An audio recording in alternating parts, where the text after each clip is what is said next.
Bonjour à tous. Dans le cadre des réunions des référents des écoles d'arbitrage, nous allons préciser un petit peu les attentes spécifiques pour ces écoles mises en place dans les coopérations territoriales de clubs. Le principe général dans la fusée entre guillemets de la formation des officiels qui commence avec l'initiation dans le cadre du je joue, j'arbitre, je participe des écoles de mini-basket pour aller jusqu'aux formations type examen d'arbitre départemental ou plus haut. Eh bien, au milieu, entre ces deux étapes, il y a l'école d'arbitrage.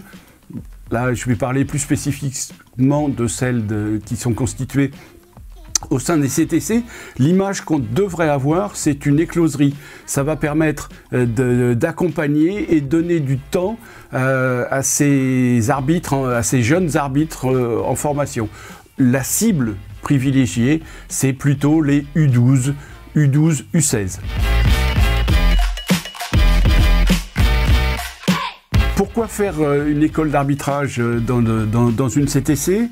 Alors d'abord, c'était l'une des obligations qu'on a mises dans la convention. Et ensuite, ça permet de faire vivre la CTC grâce à un projet et partagé entre les clubs qui composent cette CTC et non compétitif. On est vraiment là sur on fait des choses ensemble. Ça permet aussi d'offrir la possibilité aux licenciés de contribuer à la vie de leur club dans un autre rôle que celui de joueur. Ça permet également aux plus jeunes qui sont motivés par la fonction d'arbitre, peut-être pas forcément en réussite dans leur fonction de joueur, de se former très tôt et dans un environnement familier et plutôt sûr du point de vue affectif. Ça permet également de détecter très jeunes les potentiels arbitres et puis de les orienter rapidement, parfois en grillant quelques étapes, pour aller très vite à l'examen d'arbitre départemental. Ça permet aussi, sur un certain nombre de territoires, de faire arbitrer des rencontres qui ne sont pas soumises à obligation, mais de les faire arbitrer par des gens qui sont en formation ou qui ont déjà acquis quelques compétences. Enfin, et là c'est peut-être un petit peu machiavélique, mais ça permet aussi d'utiliser les compétences des parents qui sont d'anciens joueurs et qui pourraient peut-être donner un petit peu de leur temps et contribuer au développement et au rayonnement du club.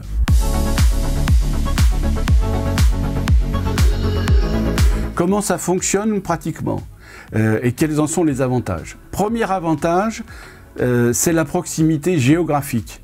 L'école d'arbitrage, elle est constituée donc entre les clubs qui constituent une CTC. En principe, il s'agit de clubs très très proches et donc les stagiaires de l'école d'arbitrage n'ont pas à aller à l'autre bout du département. Deuxième proximité, et celle-là temporelle, l'école d'arbitrage au sein de la CTC, on va l'organiser au moment où les licenciés sont disponibles. Après, l'organisation, elle est flexible, mais elle est formalisée. C'est pas oui, on fait ça quand on a le temps. Non, il y a un vrai programme avec un certain nombre de séances et donc tout ça, c'est vraiment écrit, c'est projeté. Des formateurs qui ne sont pas forcément des formateurs officiels, entre guillemets. On va plutôt s'appuyer sur des gens qui, 1, ont des compétences pédagogiques, 2, qui connaissent l'activité basket, et 3, qui sont disponibles pour accompagner les arbitres stagiaires et les tutorer, entre guillemets, lors des rencontres. Ça veut dire que c'est plutôt des gens qui vont être en capacité d'aller calmer les supporters, d'aller expliquer que ces officiels sont en formation de manière à obtenir la compréhension et la bienveillance des spectateurs. Ces formateurs, ils ont l'obligation d'utiliser le référentiel de compétences qui se trouve dans la mallette Arbitre Club de la Fédération française de basket. Et puis, pour coordonner l'ensemble, il faut un référent qui va être capable d'ajuster les interventions de chacun, qui va être capable de s'assurer que les arbitres stagiaires officient bien sur les rencontres et peu à peu, puisqu'on est dans le cadre d'une CTC, éventuellement aille officier sur des rencontres qui sont organisées dans les autres clubs de la CTC. Et donc là, on a un peu une progression. On commence à la maison dans un environnement affectif plutôt bienveillant et plutôt confortable, avec essentiellement des têtes connues autour. Et puis, quand on a acquis quelques compétences, quand on a un petit peu d'expérience, on va aller officier dans le club d'à côté, où on va retrouver des têtes connues, mais pas que. Et en plus, comme le club, il est juste à côté, ça prendra pas beaucoup de temps pour papa et maman d'emmener le très jeune arbitre, en tout cas beaucoup moins de temps qu'encore une fois, aller à l'autre bout du département.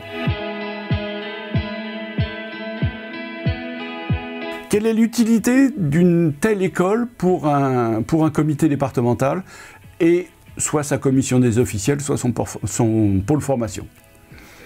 La première, c'est de pouvoir détecter sur un plus grand nombre de licenciés et d'être au contact vraiment du licencié de base, entre guillemets. Le deuxième avantage qu'on peut identifier, c'est de multiplier les lieux et les moments de formation. Une formation départementale, ça a lieu à un endroit, jamais le bon, puisque quand on le fait au nord du département, tous ceux du sud sont mécontents. Enfin, là, la commission des officiels, le pôle formation, peut mettre en place, peut aider à la mise en place, peut accompagner plusieurs écoles d'arbitrage qui vont correspondre à des bassins de licenciés. Et ça permet donc de disposer de relais locaux au plus près du terrain et des licenciés. La spécificité d'une école dans une CTC.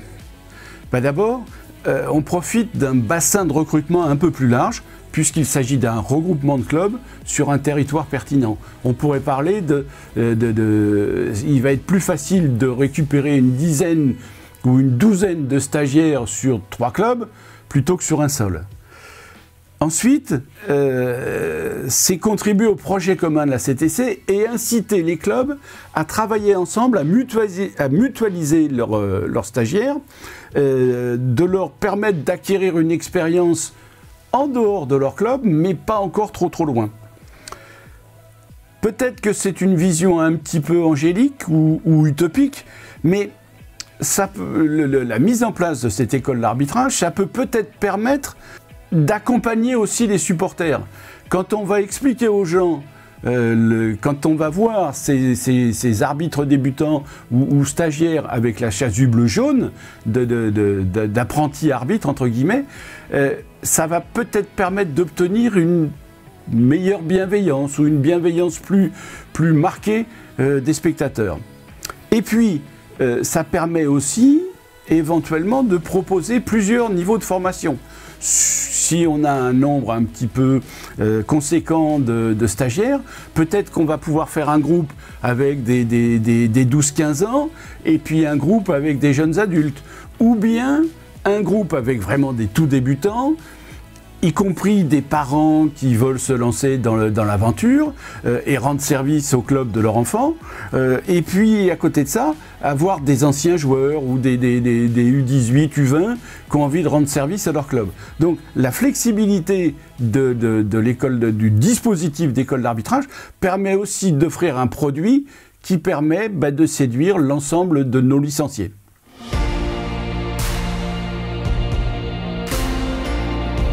Les obligations d'une coopération territoriale de club pour son école d'arbitrage.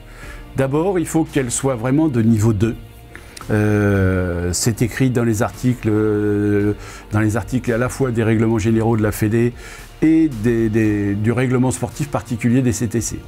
Il y a 2 dates à retenir. 30 novembre, la saisie du niveau 1 dans FBI chaque année par un des clubs de la CTC et 30 mars, la validation du niveau 2 par la CDO ou le pôle formation. Cette année, exception, pour tenir compte du contexte, on a décalé un petit peu les dates et la saisie du niveau 1, c'est jusqu'au 31 janvier. La validation du niveau 2, c'est jusqu'au 30 avril. Si vous rencontrez un problème quelconque, n'attendez pas, contactez dès à présent votre commission départementale des officiels ou le pôle formation de votre comité départemental. Et puis l'adresse utile, CTC Assistance, tout attaché, ctcassistance@ffbb.com. À bientôt sur les terrains et bon courage.